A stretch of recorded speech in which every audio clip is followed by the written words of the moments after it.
Hare Krishna. At last कथा हो रहा है। सो वेलकम एवरीवन, सबका स्वागत है।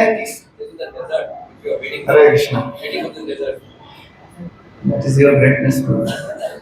So this is, ये आज हमारा यात्रा में अंतिम कथा है। यात्रा अभी समाप्त होने वाली है,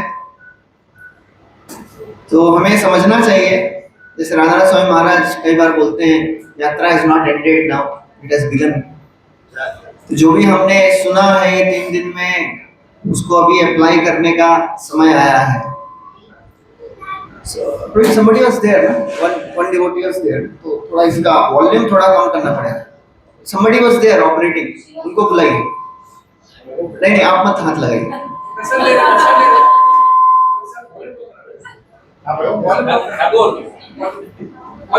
हाँ, वॉल्यूम थोड़ा कम करिए, थोड़ा फीडबैक कम हो जाएगा। बहुत प्रेम से। हाँ, प्रेम से। टच मी नॉट का एकदम नेक्स्ट लेवल है। हरे कृष्णा।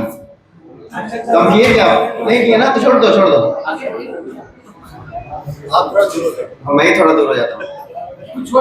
हरे कृष्णा। ठीक है, हाँ, कुछ नहीं हुआ तो बैठ जाइए, तो कल हम चर्चा कर रहे थे किस प्रकार प्रहलाद महाराज ने हिरण्यकशिपु को बहुत प्रकार से उपदेश देने का प्रयास किया। वो कभी गिव अप नहीं मारे, कभी ये नहीं सोचे अरे इनको बोल के क्या फायदा है। कई बार हम अपने जीवन में देखते हैं ना, कुछ लोग ऐसे रहते हैं, हमको लगता है ये तो कभी डिवोटी नहीं बनेगा, इसको प्रचार करके फायदा नहीं है। प्रहलाद महाराज को मालूम था कि ये हिरण्यकशिपु है, सबसे बड़ा राक्षस है, सबसे बड़ा शत्रु है विष्णु का, फिर भी प्रयास कर रहे हैं। तो जब भक्त प्रयास करता है किसी को भक्ति के निकट लाने के लिए, भगवान के निकट लाने के लिए, तो वो व्यक्ति का कुछ कल्याण हो ना हो, हमारा कल्याण हो जाता है, हम भक्ति में आगे बढ़ते हैं। तो प्रहलाद महाराज ने निडर होके, निर्भय होके बहुत अच्छे से उपदेश दिए। और उसके पश्चात हमने देखा हिरण्यकशिपु इतना क्रोधित हो गया, अलग अलग प्रकार से प्रहलाद महाराज को मारने का प्रयास किया। सब लोग जगे हैं ना? इतना प्रसाद लेके इसी हॉल में बैठ के ऊपर से लेक्चर। ठीक है, चलिए। सो प्रहलाद महाराज ने अलग अलग प्रकार से इतनी यातनाएं सही, फिर भी वो ये नहीं सोचे ठीक है अभी प्रचार नहीं करेंगे, अब खुद की भक्ति पे ध्यान देंगे।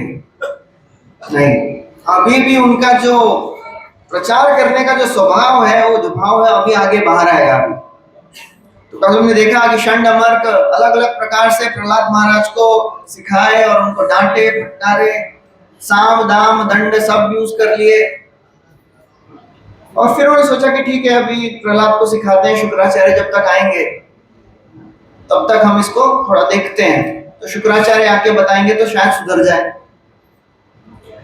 तो षंड अमर्क एक दिन गए अपने घर के काम से बाहर, तो प्रहलाद महाराज ने अपने सब मित्रों को बुलाया, बोले मित्रों आ जाओ। और सब मित्र जो थे उनके, वो प्रहलाद महाराज के प्रति बहुत आदर का भाव रखते थे, क्योंकि प्रहलाद महाभागवत है। हर एक व्यक्ति जो भी हो, सुर हो असुर हो, धीरा धीर जनप्रिय प्रिय करो।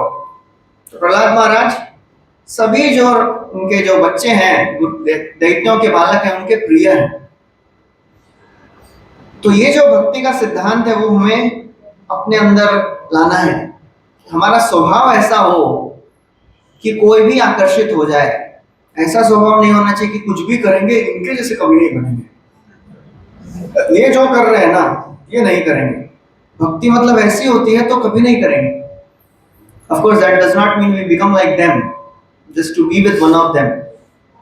अपने वाक्यों पे, अपने उद्देश्य पे, अपने सिद्धांत पे दृढ़ रह के ऐसा व्यवहार रखना है कि कोई भी आकर्षित हो। तो प्रहलाद महाराज अभी बहुत सुंदर सुंदर उपदेश देने के लिए अभी वहां पे प्रयास कर रहे हैं। सबसे पहला उपदेश देते हैं, सब लोग दोहराएंगे। कौमारमाचरेत् प्राज्ञो धर्मान् भागवतानिह दुर्लभम मानुषं जन्म तदप्यध्रुवमर्थदम्। तो अपने सब मित्रों को बता रहे हैं, मित्रों कौमार आचरेत, अरे बचपन से भगवान की भक्ति करना शुरू करना चाहिए। धर्मान भागवतान, जो भागवत धर्म है इसका आचरण कब से शुरू करिए?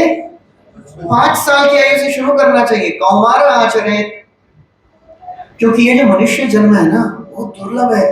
दुर्लभम मानुषम जन्म, कितने योनियों के बाद ये मनुष्य जन्म मिला है कुछ गारंटी नहीं है, दुर्लभ है, बहुत दुर्लभ है। तो इसीलिए हालांकि ये जो मनुष्य जन्म है बहुत ही थोड़ा सा ही है, ज्यादा लंबी आयु नहीं है मनुष्य रूप में, फिर भी हम इसमें उच्च उपलब्धि, सर्वोच्च उपलब्धि को प्राप्त कर सकते हैं, वो है भगवान की प्रेम भक्ति। हालांकि ये अध्रुव अर्थदम है, हालांकि छोटी सी आयु है लेकिन अर्थदम है, इसमें सर्वोच्च उपलब्धि मिल सकती है। जिस प्रकार खटवांग महाराज को जब उन्होंने पूछा, देवताओं के साथ युद्ध किए, देवताओं के पक्ष में युद्ध किए असुरों के विरोध में, और विजय प्राप्त करने के पश्चात खटवांग महाराज पूछे देवताओं को, देवताओं ने बोला वरदान मांगिए। तो बोले देवता हम लोग वरदान मांगेंगे, बोले कि वरदान मांगो, अपना लिस्ट तो पहले से रेडी रहता है। जब ध्रुव महाराज को कुबेर ने बोला वरदान मांगो, तो मतलब कुबेर वरदान देने के लिए रेडी है, जो ट्रेजरर हैं कुछ भी दे सकते हैं। तो वो क्या मांग रहे हैं? ध्रुव महाराज क्या मांगे? सराज राजे नवराय चोदितो ध्रुवो महाभागवतो महामति। बोलते ध्रुव जो है महाभागवत है और महामति है, उनकी बुद्धि सबसे तीक्ष्ण है, वो जानते हैं क्या मांगना है। तो क्या मांगा उन्होंने? हरौ सवव्रे अचलिताम स्मृतिम ययौ, भगवान के चरण कमलों में मुझे अविचल स्मृति दीजिए। क्या होगा उससे? तरत्ययत्नेन दुरत्ययं तम, अरे इस संसार से तो मैं बिना किसी प्रयास के पार कर जाऊंगा इस संसार को। तो क्या मांगना है वो हमें मालूम होना चाहिए। खटवांग महाराज बोले मेरे पास समय कितना बचा है वो बताइए पहले, बस केवल 2 मुहूर्त ही बचे हैं, तो 1 मुहूर्त में मुझे दोबारा भूमि में भेजिए, धरती पे, क्योंकि जो पृथ्वी है ना वो सबसे उपयुक्त है भक्ति करने के लिए। हमको नहीं लगता होगा कि कलयुग में बैठ के कहाँ भक्ति होगी, सतयुग में आते तो कितना मजा आता है। अरे सतयुग वाले बड़े बड़े साधु महात्मा भी कलयुग में जन्म लेना चाहते हैं, क्यों? क्योंकि इधर कोटा सिस्टम है। क्या कोटा सिस्टम है? थोड़ा सा मेहनत करके सबसे अव्वल नंबर में एडमिशन मिलता है। खाली एक जगह बैठ के क्या बोलना है? हरे कृष्णा कृष्णा कृष्णा हरे हरे, हरे राम राम राम। लेकिन कलयुग के जीव इतने, जो भी लगा लीजिए एडजेक्टिव, फिर भी नहीं लेते हैं नाम। बोल दो। नहीं वो आप बोलिए। मतलब क्या बोलेंगे अभी, ऐसे हैं कलयुग के जीव। अरे मरने के समय भी जो भगवान का नाम ले वो मुक्ति हो जाती है, तर जाता है, फिर भी नाम नहीं लेते हैं लोग। यन्नामधेयं म्रियमाण मातुरा पतन स्खलन्पा विवशो गृणं पुमान्। अरे विवश होके बस एक बार नाम ले मृत्यु के समय, विमुक्त कर्मार्गलोत्तमां गतिम, अरे मुक्ति मिल जाती है, उत्तम गति मिलती है। लेकिन प्राप्नोति न यक्षन्ति कलौजना, कलयुग के लोग ऐसे हैं ना, फिर भी नहीं लेते हैं ना। तो साधु महात्मा चाह रहे मनुष्य रूप मिल जाए कलयुग में, और हमको जो मिल गया है, और हम सोच रहे हैं पता नहीं स्वर्ग जाएंगे तो कितना अच्छा होगा। मतलब हम इधर तो नहीं होंगे ऐसे लोग, बाहर के लोग यही सोचते हैं स्वर्ग मिल जाए, इंद्र तृप्ति का साधन मिल जाए। अरे मनुष्य जन्म बहुत ही छोटा है, लेकिन इसमें उच्च उपलब्धि मिल सकती है, इसलिए समय व्यर्थ मत करिए। समय जो है बहुत बहुत बहुमूल्य है। तो बोलते अच्छा भागवत धर्म कैसे पालन करना है वो बताइए। प्रहलाद को पूछते हैं उनके फ्रेंड्स, भागवत धर्म बोल रहे हैं, करना कैसे है? बोलते हैं अरे यथा ही पुरुषस्य विष्णु पादों को सर्पणम, अरे विष्णु के चरण कमलों की उपासना करिए, वही सबसे उपयुक्त है, वही भागवत धर्म का मार्ग है। इंद्र तृप्ति के पीछे मत जाइए, क्योंकि इंद्र तृप्ति हर एक योनि में मिलती है। श्लोक सब बोलिए। सुखम इंद्रियकम दैत्या देहिनां देहयोगिनम सर्वत्र लभ्यते दैवा यथा दुःखम यत्नतः। तो बोलते हैं जिस प्रकार कोई दुख के लिए प्रयास नहीं करता है फिर भी दुख आता है, उसी प्रकार सुख के लिए भी प्रयास मत करो, सुख अपने आप आएगा। सुखम इंद्रियकम दैत्या, हे दैत्यों के पुत्रों, हर एक योनि में सुख मिलता है, उसके लिए प्रयास मत करो। अरे सुअर की योनि में भी सुख मिलता है। फिर से वो एग्जाम्पल याद आ रहा था, लेकिन माता जी ने बोला नहीं बोलना है, तो प्रसाद लेके तो फिर बोलेंगे सब गड़बड़ हो जाएगा, तो उसके लिए प्रयास मत करो। देखो माता जी का नाम नहीं, माता जी बैठ गई आपके घर, तो अभी नहीं बोल सकते, तो इसके लिए प्रयास मत करो। तो किसके लिए प्रयास करना है? तत्प्रयासो न कर्तव्यो यथा आयु वह परम न तथा विन्दते क्षेमम् मुकुंदा चरणाम्बुजम्। उसके लिए प्रयास मत करो, अरे इंद्र तृप्ति मिल जाएगी, हर एक योनि को मिलती है। तो किसके लिए प्रयास करिए? भगवान के चरण कमलों को प्राप्त करने के लिए प्रयास करो। वो ऐसी वस्तु है जो पूरे ब्रह्मांड में नहीं मिलती है, उसके लिए प्रयास करो। तस्यैव हेतो प्रयतेत कोविदो, एक ही हेतु के लिए प्रयास करिए, भगवान की भक्ति और भक्तों का संग। कीट जन्म हो यदि तुआ दास, बहिर्मुख ब्रह्मा नहीं मुरास। बहिर्मुख होगा ब्रह्मा, ब्रह्मा डिवोटी नहीं होगा, वैसा होगा नहीं कभी। ब्रह्मा डिवोटी नहीं होगा ऐसा नहीं होगा कभी। लेकिन बोल रहे हैं अगर ब्रह्मा भी नहीं डिवोटी नॉन डिवोटी हो गया ना, तो ब्रह्मा नहीं बनना है। एक भक्त के घर में कीड़ा होकर जन्म लेना वो बेटर है। ये भक्तिनाथ ठाकुर का जो दृष्टि है, ये उनको पता है। कल भी हम बता रहा था कि हमको जो मिला है ना, उसका मूल्य हमको पता ही नहीं है, इसलिए हम सोचते हैं क्या बोल रहे हैं, मजाक कर रहे हैं आप, ऐसा कैसे हो सकता है। लेकिन जो शुद्ध भक्त है उनको मालूम है क्या मिला है। भक्तों का संग कितना महत्वपूर्ण है। जब ध्रुव महाराज को जो उनके नंद सुनंद आ गए ना वैकुंठ विमान लेके, तो जस्ट इमेजिन कल सुबह आप लोग चैंटिंग करने माला लेके बैठे और वैकुंठ विमान उतरा, हरि बोल, अरे वाह।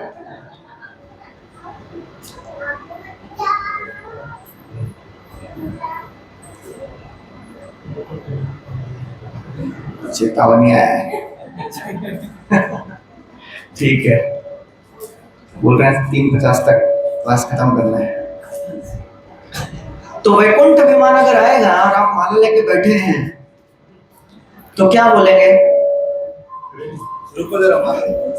अरे वाह, नंद सुनंद आके बोल रहे हैं विप्लव प्रभु चलिए आपके लिए वैकुंठ प्रतीक्षा कर रहा है। तो आप क्या बोलेंगे? मेरी माला आप ही पकड़िए चलो मैं उधर जाके रास्ते में माला करूंगा लेकिन ध्रुव महाराज ने क्या किया ना, बहुत महत्वपूर्ण है, इसलिए बता रहा हूँ। ये 2 चीज किया उन्होंने ध्रुव महाराज। निशम्य वैकुंठ नियोज्य मुख्ययो मधुच्युतम वाचमुरुक्रम प्रिय। जब नंद सुनंद के मुख से उन्होंने सुना ना, अरे क्या बोल रहे हैं ध्रुव महाराज, आपसे बढ़कर कोई है नहीं आपके वंश में। अरे ये जो पद आपको प्राप्त होने वाला है आपके वंश में किसी को प्राप्त नहीं हुआ है। इतना सुंदर बोल रहे हैं ना, जैसे मधु टपक रहा है उनके मुख से, ऐसा लग रहा था मधुच्युत। लेकिन फिर क्या किए? कृताभिषेक कृत नित्य मंगलो। सबसे पहले क्या किए? अपना 16 माला किए, अपने जो भी शुभ कृत्य हैं, जो भी सुबह में करते हैं वो सब किए वो। उसके बाद मुनीन प्रणम्य शिशमभ्यवादयत्, हर एक साधु के पास जाके उनको प्रणाम किए, उनका आशीर्वाद लिए। क्या आवश्यकता है? वो लोग तो नहीं जा रहे थे, ये नहीं बोले प्रभु हरे कृष्णा जा रहा हूं, सबका आशीर्वाद लिए हैं, क्योंकि मालूम है कि इन सबका आशीर्वाद से ही ऊपर जा रहा हूं अभी मैं। मेरे बल पे क्या होगा, मेरा तो कुछ भी नहीं है, मेरे बल पे कुछ नहीं होता है भक्ति। तो इसलिए भगवान की भक्ति, भक्तों का संग, उसके लिए प्रयास करिए। बोलते हैं अरे मनुष्य जन्म तो 100 साल का होता है, 100 साल में 50 साल तो सोने में निकल जाते हैं। ऐसा प्रहलाद बोल रहे हैं, 100 साल में 50 तो सोने में निकल गए, फिर 20 साल तो बचपन में खेलकूद में निकल गए, 20 साल बुढ़ापे में निकल गए, और बचा हुआ 10 साल है, उसमें सब घर गृहस्थी का कार्य और बैंक बैलेंस और ये अपना जॉब ये सब करने में निकल जाता है। क्या फायदा बच गया? इसके लिए प्रयास मत करो, समय निकल जाएगा। समय सबको चुपचाप बूढ़ा बना देता है, पता भी नहीं चलता। हम लोगों को अंकल बोलते थे, फिर लोग हमको अंकल बोलते हैं। हमने फेयर दिस एक्सपीरियंस, सबसे पहले बार किसी ने आपको अंकल बुलाया तो किसको बुला रहे? मुझे बुला। वो है ना, सबके साथ होता है। बोलते हैं देखिए, अरे घर गृहस्थी में ज्यादा आसक्त मत होइए। अब ये बच्चे 5 साल का बच्चा दूसरे 5 साल के बच्चों को बोल रहे हैं, अरे घर गृहस्थी में क्या रखा है? जब पत्नी एकांत में पति को अच्छा अच्छा शब्द बोलती है, कितना कानों को सुख लगता है। ऐसा सब सुना रहे हैं।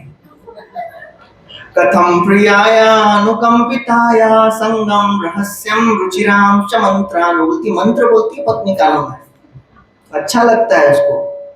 फिर क्या होता है? सुरत सुतत स्नेह शिता शिशूनाम कलाक्षराणाम अनुरक्त चित्ता। फिर बच्चे आते हैं, बच्चों की तोतली बोली सुन के इतना आसक्त हो जाता है वो, संसार लागिलो भालो। कुछ उसको फिर लगता नहीं है कि कुछ भी प्रॉब्लम हो चलेगा, बच्चे के मुख से तोतली बोली सुन ली, आनंद है। फिर किसके बारे में सोचता है? फिर सोचता है अपने बूढ़े माता पिता के बारे में, उनका ख्याल कौन रखेगा। फिर बेटी का विवाह हो गया है, अरे बेटी खुश तो होगी ना अपने ससुराल में, सब सोचता रहता है। और इस प्रकार से वो क्या करता है, जिस प्रकार रेशम का कीड़ा अपने आसपास एक कोश बना लेता है और उसमें मर जाता है। त्यजेत कोशात् कृतिवेह माना कर्माणि लोभात् अवितृप्त कामा। अरे काम कभी तृप्त नहीं होता है, इच्छाएं कभी खत्म नहीं होती हैं, अवितृप्त। औपस्य च हिवं बहुमन्यमाना, कल इंद्र तृप्ति को सबसे सर्वोपरि समझता है। अरे ऐसे इंद्र तृप्ति में लिप्त व्यक्ति कैसे छोड़ेगा आसक्ति? तो इसलिए हे मेरे मित्रों, भगवान की भक्ति करो। बहुत सारा विस्तार से एक पूरा चैप्टर है। तो सब लोग एकदम फर्स्ट क्लास डिवोटी बन रहे हैं अभी, सब दैत्यों के पुत्र तिलक लगा लिए लग रहा है। वो बोलते हैं एक हमारा प्रश्न है,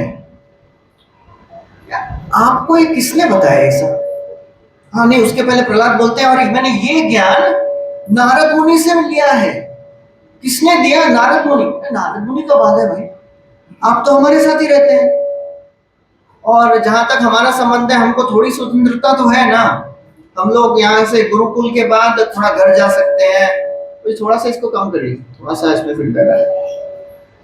लेकिन आप तो यहाँ के बाद फिर वापस महल में चले जाते हैं, और फिर आपके ऊपर पूरा संरक्षण रहता है। आपको कैसे बताया, कब मिले आपको नारद मुनि? आप बताइए, ठीक है? नहीं, थोड़ा थोड़ा वो पहले वाला ठीक था। हरे कृष्ण हरे कृष्ण हरे कृष्ण। ट्रेबल कम मत करिए, ट्रेबल करने का। हाँ ठीक।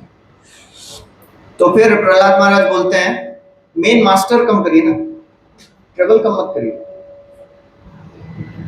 तो प्रहलाद महाराज बोलते हैं कि जब मेरे पिता हिरण्यकशिपु तपस्या करने मंदराचल पे चले गए, तो देवताओं ने आक्रमण कर दिया हमारे साम्राज्य पे, और सबको मार के और मेरी माँ को बंदी बना के लेकर जा रहे थे कयाधु को। सोच रहे थे कि इनके गर्भ में हिरण्यकशिपु 2 है, ये जब पैदा होगा इसको भी मार देंगे। गर्भ में नहीं मारना चाह रहे थे, अबॉर्शन नहीं करना चाह रहे थे, वो दैत्यों के लिए भी पाप है, तो इसलिए लेके जा रहे थे। उसी समय नारद मुनि वहां पे प्रकट हो गए, और नारद मुनि सब देवताओं को बोले, हे देवताओं, ये जो स्त्री है ना ये पवित्र है, और इसके गर्भ में जो बालक है वो राक्षस नहीं है, वो महाभागवत है। अयम किल्बिष साक्षात् महाभागवतो महान। अरे बहुत महान महाभागवत है गर्भ में इनके, और आप कुछ भी प्रयास करो इसको मार नहीं पाओगे। तो नारद मुनि का ये वचन को सत्य करने के लिए नरसिंहदेव प्रकट हुए हैं। दूसरा ये है, कल बताया था ना वहां पे, और नरसिंहदेव। और ये जो भगवान का भक्त है ना, अनंत अनुचरो बलि, अरे ये बहुत महान और बहुत शक्तिशाली भक्त है भगवान अनंत का, इसको मार नहीं पाएंगे आप, क्योंकि भगवान ने तो वचन दिया है ना, नमे भक्ता प्रणश्यति, मेरे भक्त का कभी नाश नहीं होगा। जब गोवर्धन लीला में इंद्र मूसलाधार वर्षा कर रहे हैं, सब ब्रजवासी आके कृष्ण को बोलते हैं, कृष्णा रक्षा करिए, ये गायों की रक्षा करिए और हमारी भी रक्षा करिए। आपने बोला तो हम ये गोवर्धन पूजा किए, क्या कर रहा है इंद्र देखिए। तो भगवान सोचते हैं, बहुत अच्छा शुद्धदेव गोस्वामी बोलते हैं, क्या सोचते हैं भगवान, तस्मान् मच्छरणं गोष्ठं मन्नाथं मत परिग्रहं गोपाय स्वात्म योगेन सोऽयं मे व्रत आहिता। तो बोलते हैं कि अरे, सोच रहे हैं भगवान, ये मेरा परिवार है, मेरी शरण लिया है इन्होंने, मुझे अपना स्वामी स्वीकार किया है, मन्नाथं मत परिग्रहं, मैं अपनी शक्ति से इनकी रक्षा करूंगा, क्योंकि सोऽयं मे व्रत आहिता, मैंने व्रत लिया है अपने भक्तों की रक्षा करने का, और वो व्रत मैं कभी भी तोड़ता नहीं हूं। किसी भी परिस्थिति में हो, भगवान अपने भक्त की रक्षा अवश्य करते हैं। ऐसा कभी नहीं होगा कि भगवान नहीं बाई चांस भूल के लगता है, नहीं,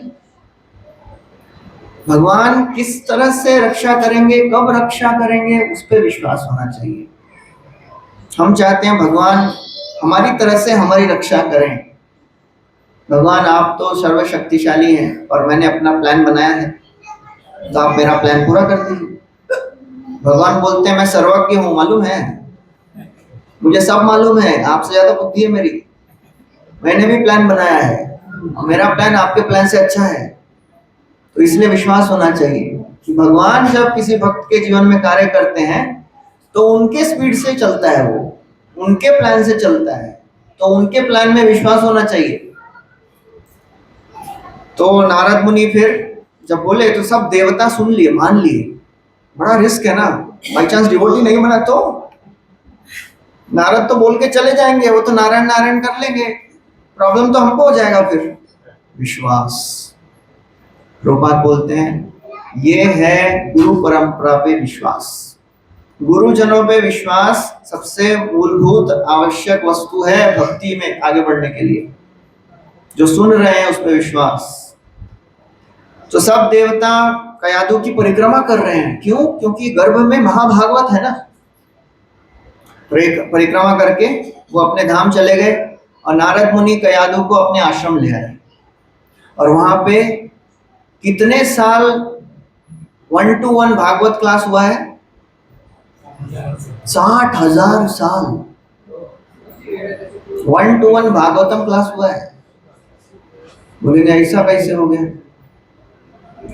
कयाधु ने अपनी शक्ति से डिसाइड किया कि जब तक मेरे पति वापस नहीं आएंगे मैं इस गर्भ में बच्चे को जन्म नहीं दूंगी। तो जब तक हिरण्यकशिपु तपस्या कर रहा है, नारद मुनि के उपदेश सुन रहा है प्रहलाद उनके गर्भ में। 60,000 साल तक तपस्या किए हैं, देवताओं के 100 वर्ष। तो देखिए, तो नारद मुनि से इतना सुनेंगे तो फिर प्योर डिवोटी नहीं बनेंगे तो क्या बनेंगे? लेकिन फिर भी एक प्रश्न पूछते हैं सब उनके फ्रेंड्स, बोलते हैं प्रहलाद एक क्वेश्चन है, तुम तो डिवोटी बन गए, तुम्हारी माँ नहीं डिवोटी बनी, वो भी तो सुन रही थी, वो तो डायरेक्ट सुनी तुमको, तुम तो गर्भ में थे, वो क्यों नहीं डिवोटी बनी? तो नारद प्रहलाद बोलते हैं अरे वो हिरण्यकशिपु का संग लेने लग गई तो इसलिए भूल गई। तो 60,000 साल तक भी भागवत कथा सुनेगा नारद मुनि से, उसके बाद यदि अभक्त का संग हुआ तो हरि बोल, सच में हरि बोल हो जाएगा। तो इसका में सब चीज के लिए हरि बोल ही है ना। जन्म हुआ तो हरि बोल, मर गए तो हरि बोल, शादी हुआ तो हरि बोल, डिवोर्स हुआ तो भी हरि बोल। तो इसलिए नारद मुनि बोलते हैं, प्रहलाद बोलते हैं कि मेरी माँ ना हिरण्यकशिपु का संग ले, इसलिए भूल गई वो, इसलिए वो नहीं पालन कर पाए। तो इसलिए हे देवताओं के पुत्रों, मेरे शब्दों पे विश्वास करो और भगवत धर्म का पालन करो, यही सबसे सर्वोच्च है। और सब जितने भी उनके मित्र थे सबने पूरा पूरा इंस्ट्रक्शन उपदेश ले लिया, और असुरों के गुरुकुल में संकीर्तन हो रहा है, हरे कृष्णा कृष्णा कृष्णा हरे हरे, हरे राम राम राम हरे हरे। तो षंडमर्क भी वापस आए, बोले ये क्या हो रहा है? पहले तो अकेले ही चैंटिंग करता था, पूरा गुरुकुल को भ्रष्ट कर रहा है, ये तो ज्यादा डेंजरस हो गया है। तो भगवान के भक्त जहाँ कहीं भी रहते हैं प्रचार तो करेंगे ही ना। जैसे एक बार एक सिटी में अमेरिका में कुछ भक्त लोग कीर्तन करते हुए जा रहे थे, वहां का मेयर बहुत गुस्सा कर रहा था, क्रोधित था, बंद कर दिया सबको जेल में। संडे का दिन था, तो संडे के दिन मतलब संडे फीस्ट कैसे करेंगे, जेल में बंद है, कोई बात नहीं मन में करेंगे, मानसिक। तो एक ने भागवत कथा शुरू किया, भागवतम, और फिर कीर्तन हुआ दूसरे जेल में से शुरू, तीसरे जेल वाले फॉलो कर रहे हैं, तीसरे सेल वाले, और सब लोग आनंद में। तो जेलर वहां का भी बोर हो रहा था, तो वो भी ज्वाइन हो गए, ये कुछ तो अलग हो रहा है नया। और फिर वो जेल का सुपरिटेंडेंट आया, तो ये जेलर बोलता है हरि बोल सर। तो ये बोलते हैं यार ये लोग तो ज्यादा डेंजरस हैं, अपना जेल को करप्ट कर रहे हैं, इसको निकालो इधर से। तो प्रहलाद महाराज का इतना प्रचार देख के षंडमर्क डर गए, यार एक भारी पड़ रहा है हमको, बाकी सब लोग बिगड़ जाएंगे तो अपना हालत खराब हो जाएगा, हिरण्यकशिपु तो नौकरी से निकाल देगा हमको। तो लेके गए अभी प्रहलाद को हिरण्यकशिपु के पास, और बोलते हैं हिरण्यकशिपु, हे राजन, ये अभी गॉन केस है। जैसे गिरिराज महाराज को उनके पेरेंट्स लेके गए थे ना साइकोलॉजिस्ट के पास, साइकेट्रिस्ट के पास, भाई इसको समझाओ, इसका थोड़ा ठीक करो। तो पूछे आप कौन है, I am not this body, I am soul. तो ऐसा आधा घंटा लेक्चर हो रहा है इधर। तो डॉक्टर बाहर आके बोलता है, if I will stay with him for half an hour more, I will become Hare Krishna. Your son is permanently infected. तो ऐसा ये बोलता है, इसका कुछ नहीं हो सकता है, ये हमारे बाकी अच्छे सब स्टूडेंट्स को बिगाड़ रहा है। तो अब तो हिरण्यकशिपु इतना क्रोधित होता है, हे दुर्विनीत मंदात्मन कुलभेद कराधम स्तब्धम मशासनोद्रिक्तम नेष्ये त्वाद्ययमक्षयम। हे दुर्विनीत, हे मंदात्मन, हे मंद बुद्धि बालक, अरे आज मैं तुमको यमराज भेजूंगा, मेरे कुल में भेद कर रहे हो। तो विश्वनाथ चक्रवर्ती ठाकुर हर एक शब्द का एक अच्छा अर्थ बताते हैं, नहीं सुनेंगे हम लोग, समय इतना नहीं है। बोलते हैं जब मैं क्रोधित होता हूं ना, देवता थरथर कांपते हैं, क्रुद्धस्य यस्य कंपन्ते त्रयोलोका सुरेश्वरा। अरे मैं क्रोधित होता हूं, कांपते हैं देवता। तुमको कहां से मिल रहा है बल? तुम मेरे सामने निर्भय होके खड़े हो, कहां से मिल रहा है? तो प्रहलाद महाराज अभी भी नहीं छोड़ते हैं, बोलते अभी एक और मौका मिला प्रचार करने का।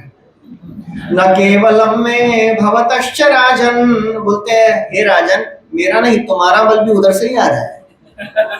हम दोनों का बल का सोर्स एक ही है, विष्णु। अरे विष्णु ही सबको बुद्धि देते हैं, सबको शक्ति देते हैं।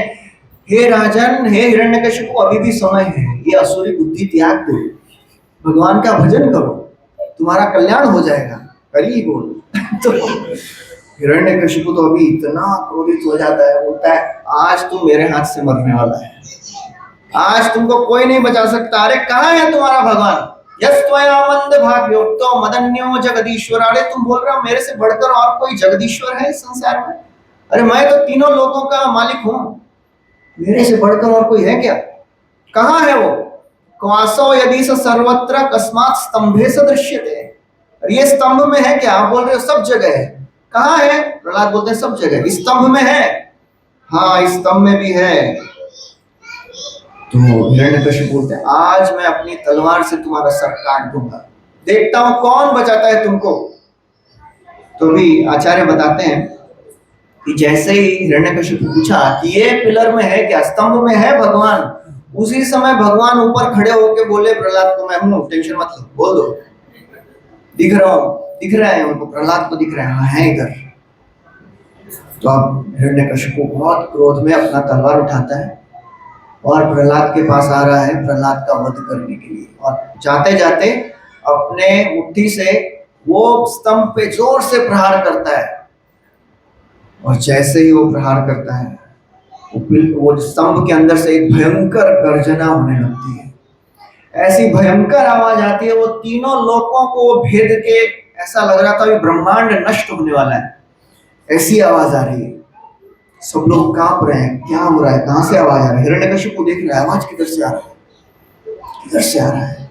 और देखते ही देखते सबके सामने वो स्तंभ फट जाता है और नरसिंहदेव प्रकट होते हैं। नरसिंहदेव भगवान की।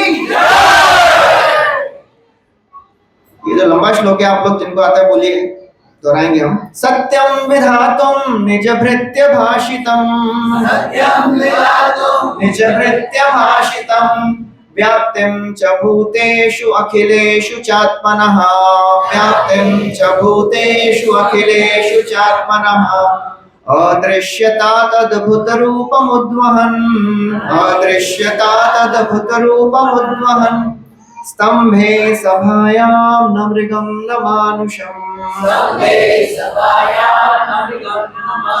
तो अपने भृत्य, अपने सेवक, अपने दास के वचन को सत्य करने के लिए निज भृत्य भाषितम बोले है ना, इसमें है वो भगवान जो सर्वत्र व्याप्त है, अखिलेषु चात्मना, सबके हृदय में है, अदृश्य ऐसा अद्भुत रूप लेके प्रकट हुए हैं जो आज तक किसी ने देखा नहीं। स्तंभे सभायाम न मृगम न मानुषम। तो एक कौन से भक्त की वाणी को सत्य कर रहे हैं यहाँ पे नरसिंहदेव? 4 भक्त हैं। प्रहलाद ने बोला है तो यहां से प्रकट हुए। ब्रह्मा जी ने वरदान दिया है, ना घर में ना बाहर, ना मेरे मेरे द्वारा बनाए गए कोई भी जीव से नहीं, ऐसा रूप लेके। फिर तीसरे भक्त कौन है? नारद मुनि ने बोल दिया है कि इसको नहीं मार पाओगे तो प्रकट होना ही पड़ेगा। और चौथा कौन है? हिरण्यकशिपु, डिवोटी है ना, जय है। तो हिरण्यकशिपु ने जब देखा कि अरे मैंने इतना प्रयास किया मर नहीं रहा है, ये नहीं मर रहा है मतलब मैं मरने वाला, तो वाणी सत्य करनी पड़ेगी। तो ये जो श्लोक है इसमें भगवान दर्शा रहे हैं कि मेरा भक्त मुझे पुकारेगा, मैं किसी भी रूप में प्रकट हो सकता हूं, क्योंकि मैं अपने भक्तों के वश में हूं। हरिना भृत्य वश्यता, भगवान को कोई वश नहीं कर सकता है, लेकिन वो भगवान अपने भक्तों के वश में हो जाते हैं।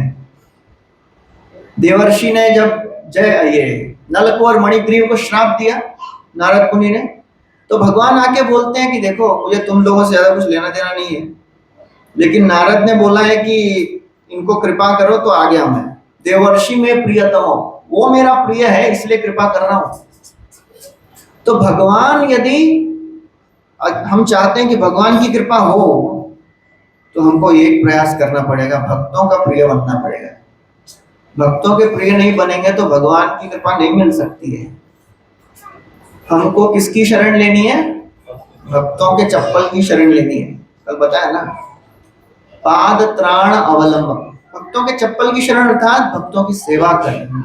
नहीं तो प्रभु जी आपका चप्पल मुझे दे दीजिए तो मैं क्या पहनूंगा, वो जाने दो आप। सेवा करना आवश्यक है, पॉसिबल है ना।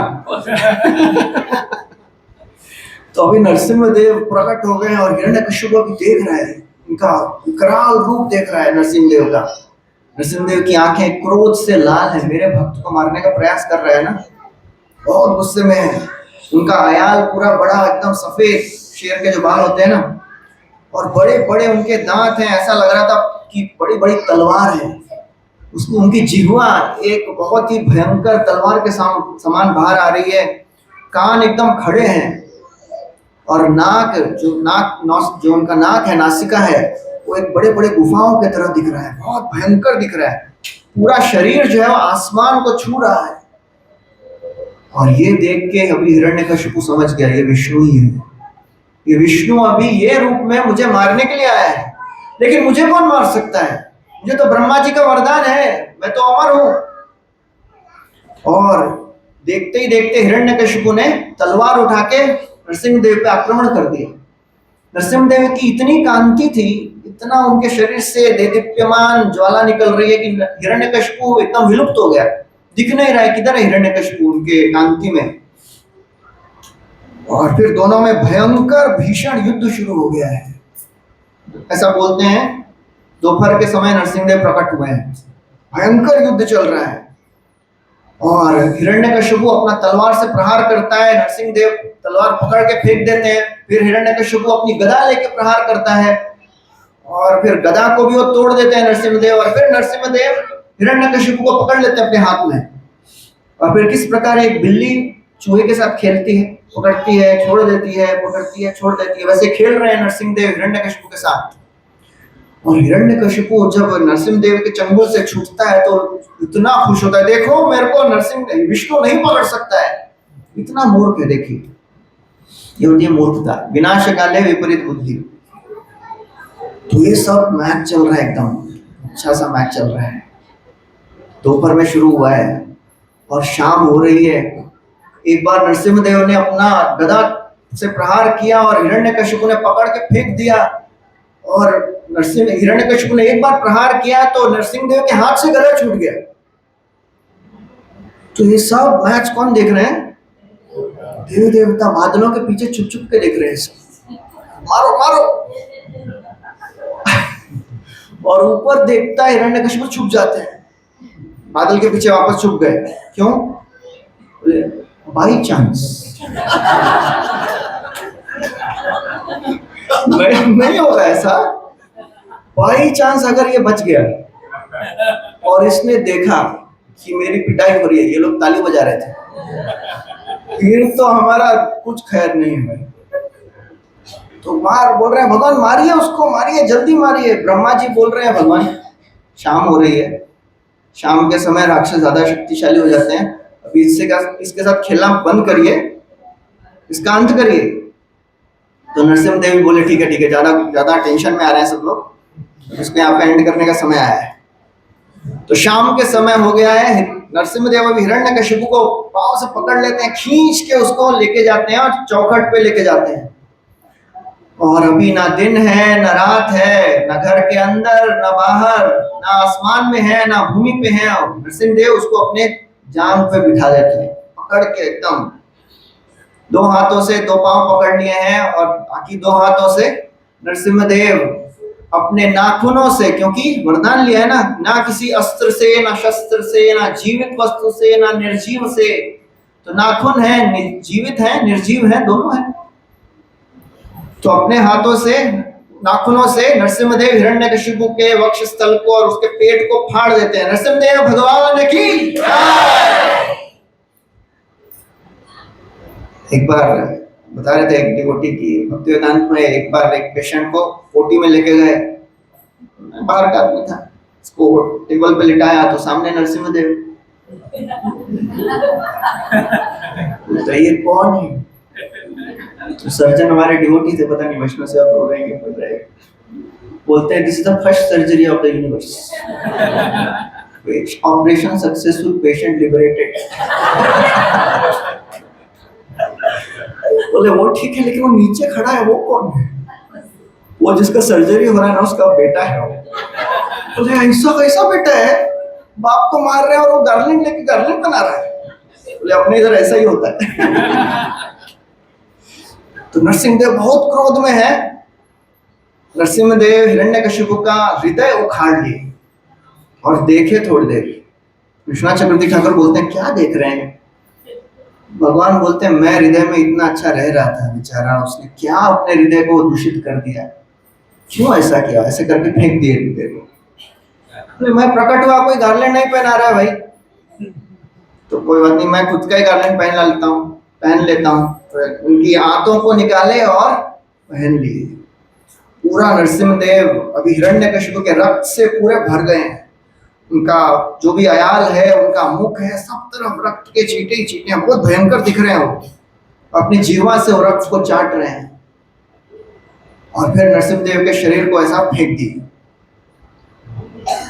और फिर अभी जाके अभी इसके उसके बाद जितने भी बहुत सारे सैनिक आए, राक्षस आए, सबका वध कर दिए। उसके बाद जाके वो हिरण्यकशिपु के आसन पे बैठे हैं। तो चक्रवर्ती ठाकुर बोलते हैं क्यों बैठे हिरण्यकशिपु के आसन पे? बोलते हैं इसने खुद से तो मुझे दिया नहीं है आसन, अरे मैं उसके आसन पे बैठूंगा तो उसको लाभ होगा। तो ये सोच के आसन पे बैठ गए। अभी सब, अभी नरसिंहदेव बहुत क्रोधित में, अभी भी तव कर कमल वरेन नखाम अद्भुत अद्भुत श्रृंग दलिता हिरण्यकशिपु, सब मार दिए, सब राक्षसों का वध हो गया है। अभी भी बहुत क्रोध में है नरसिंहदेव। समय हो गया है, आ गए हम पीछे, अपने खड़े हैं सब। 5 मिनट और लूंगा मैं। तो कोई आगे बढ़ के प्रयास नहीं कर रहा है कि शांत करें। इंद्र चंद्र सब, इंद्र तो एक पिलर के पीछे छुप के देख रहे हैं, भाई मेरे को भी असुर समझ के मार देंगे तो गड़बड़ हो जाएगा। कोई आगे चल के आने प्रयास नहीं कर रहा है, आएंगे शांत करेंगे। सब स्तुति कर रहे हैं, दूर से स्तुति कर रहे हैं। ब्रह्मा जी बोल रहे हैं आप महान हैं, आप सृष्टि के नियंता हैं। शिव जी, ब्रह्मा, इंद्र, चंद्र सब अपना अपना पूरा एक सेक्शन ही है वो चैप्टर में। जय विजय भी आते हैं, अजय विजय नहीं, नंद सुनंद आते हैं। नंद सुनंद बोलते हैं हे भगवान बहुत बहुत धन्यवाद, ये जय विजय का आपने उद्धार कर दिया है। लेकिन अभी नरसिंहदेव को शांत कौन करेगा? ब्रह्मा जी जाते हैं, लक्ष्मी जी को बोलते हैं लक्ष्मी जी आपके पति हैं, शांत करिए। बोलते हैं पति का ऐसा रूप देखा नहीं है मैंने, मैं नहीं आगे जाऊंगी। बोलते हैं अरे ऐसा कैसे? लक्ष्मी बोलती है मैंने ये रूप आज तक देखा ही नहीं है। क्यों नहीं देखा? अरे नरसिंहदेव तो हमेशा रहते हैं ना। क्योंकि ये जो लीला है वो प्रहलाद महाराज का गुणगान करने के लिए हुई है।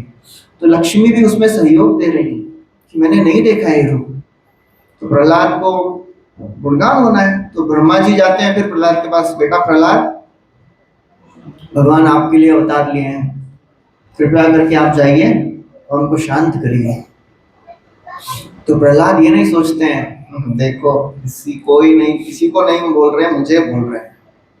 नम्र होते हैं भक्त, सीधा जाते हैं और भगवान नरसिंहदेव के सामने दंडवत प्रणाम कर देते हैं। और जैसे ही नरसिंहदेव अभी भी क्रोध में एकदम गुर्रा रहे हैं, जैसे ही देखते हैं कि सामने प्रहलाद दंडवत किया है, एकदम शांत हो जाते हैं। प्रहलाद को अपनी गोद में बिठाते हैं। और किस प्रकार एक शेर का बच्चा अपने बच्चे को कैसे प्रेम करता है, शेर चाटते हैं। तो नरसिंहदेव भी प्रहलाद को चाट रहे हैं, बहुत प्रेम कर रहे हैं उनको। और प्रहलाद महाराज फिर बहुत विनम्रता से अपनी प्रार्थनाएं व्यक्त करते हैं। एक ही प्रार्थना बोलूंगा।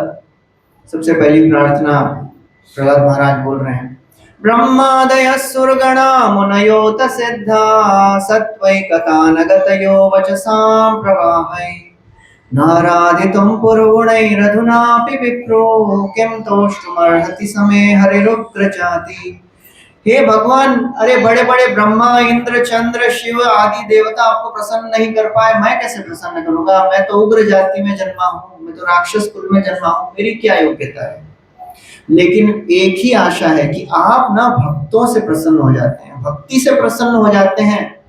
अगर कोई बड़ा पंडित हो, ब्राह्मण हो, बड़े उच्च कुल में जन्म लिया हो, धनी व्यक्ति हो, इन सब से आप प्रसन्न नहीं होते हैं, आप भक्ति से प्रसन्न होते हैं। जिस प्रकार गजेंद्र ने प्रार्थना किया, वो तो पशु योनि में था, फिर भी आप उससे प्रसन्न हो गए। इसलिए भगवान आप कृपया करके शांत होइए, मुझे आपके इस रूप से भय नहीं लग रहा है, मुझे भय है इस संसार का। और फिर बोलते हैं हे भगवान, बहुत एक सुंदर प्रार्थना है, नरसिंहदेव को वो कर रहे हैं भगवान। प्रहलाद महाराज बोलते हैं मैं तो कुएं में गिरा हुआ था इस संसार के, मुझे मेरे गुरु देवर्षि नारद ने इसमें से निकाला है, तो बस एक आप कृपा करिए, मुझे अपने गुरु की सेवा में लगाए रखिए। एवं जलम निपतितं प्रभवाहि कूपे कामाभिकाममनुया प्रपतन् प्रसंगात् कृत्वात्मसात् सुरर्षिणा भगवन् गृहीता सोहम कथम नु विसृजे तव भृत्य सेवा। अरे कैसे छोड़ दूं मैं अपने गुरु की सेवा, उन्होंने तो निकाला है मुझे इस संसार के कुएं से। तो भगवान बहुत बहुत धन्यवाद, आप आए, आपने हिरण्यकशिपु को मारा। अरे सांप और बिच्छू के मरने से बड़े साधु महात्मा भी खुश होते हैं, तो इस संसार में कोई भी दुखी नहीं है इसके मरने से। बहुत सारी प्रार्थनाएं बोलते हैं। नरसिंहदेव बोलते हैं प्रहलाद मैं बहुत प्रसन्न हूँ, वरदान मांगो। तो प्रहलाद बोलते हैं कुछ नहीं चाहिए भगवान। अरे मुझे वरदान देना अच्छा लगता है, मांगो प्रहलाद। तो आचार्य बोलते हैं अभी तक नरसिंहदेव गुस्से में थे, भी प्रहलाद गुस्सा हो जाते हैं। बोले मैं बिजनेसमैन नहीं हूं, मैंने बिजनेस नहीं किया है, मैंने भक्ति किया है, मैं वणिक नहीं हूं, मुझे कुछ नहीं चाहिए भगवान, बस आपकी शुद्ध भक्ति प्रदान करिए, इस संसार के बंधन से मुक्त करिए। नरसिंहदेव बोलते हैं तुम ऑलरेडी मुक्त हो, मांगो कुछ। कुछ नहीं चाहिए। तो बोलते हैं ठीक है मैं खुद से वरदान देता हूं। तो नरसिंहदेव बिना मांगे वरदान दे रहे हैं, तुम एक मनवंतर तक राज्य करोगे और तुम्हारी इंद्रियां कभी भी शिथिल नहीं होंगी, और इस पूरे मंत्र तक राज्य करने के पश्चात तुम मेरे धाम में आओगे। तो फिर प्रहलाद महाराज बोलते हैं एक एक आशीर्वाद चाहिए, एक वरदान दीजिए, मेरे पिता का उद्धार करिए। बोलते हैं अरे प्रहलाद तुम्हारे पिता का वध मेरे हाथों से हुआ है, उनका उद्धार हो गया है, तुम्हारी 21 पीढ़ियों का उद्धार हो गया है, त्रिसप्तभी पिता पूता। तो ऐसा करके भगवान बहुत प्रसन्न होते हैं, प्रहलाद पे कृपा करते हैं, और फिर जाते जाते ब्रह्मा जी को वार्निंग दे के जाते हैं दोबारा ऐसा वरदान मत देना। वरदान तुम दिए, प्रॉब्लम मेरे को होता है। तो फिर ऐसा करके फिर चले गए भगवत अपने धाम वापस। ब्रह्मा जी प्रहलाद महाराज का राज्याभिषेक किया। तो इस प्रकार प्रहलाद महाराज की कथा और नरसिंहदेव की कथा हमने सुनी संक्षिप्त में। बहुत बहुत धन्यवाद आप लोगों का, आप इतने शांति से बैठ के सुने हैं। तो हमारे ऑर्गेनाइजर्स का बहुत बहुत धन्यवाद, हमको यहाँ पे लाए हैं जिससे हम प्रहलाद महाराज और नरसिंहदेव के चरित्र का वर्णन सुन सके। तो यहाँ पे सब लोग प्रार्थना करिए नरसिंहदेव से, प्रहलाद महाराज से जाते जाते, कि हम भी उनके जैसे निर्भय होके भक्ति करते रहें, प्रचार करने का जो शक्ति है, जो मूड है वो आ जाए, और शुद्ध भक्ति करने का हम प्रयास करते रहें। हरे कृष्णा। श्रील प्रभुपाद की जय, भक्तराज प्रहलाद महाराज की जय, नरसिंहदेव भगवान की जय, ग्रंथराज श्रीमद् भागवतम की जय। गौर प्रेमानंदे हरि।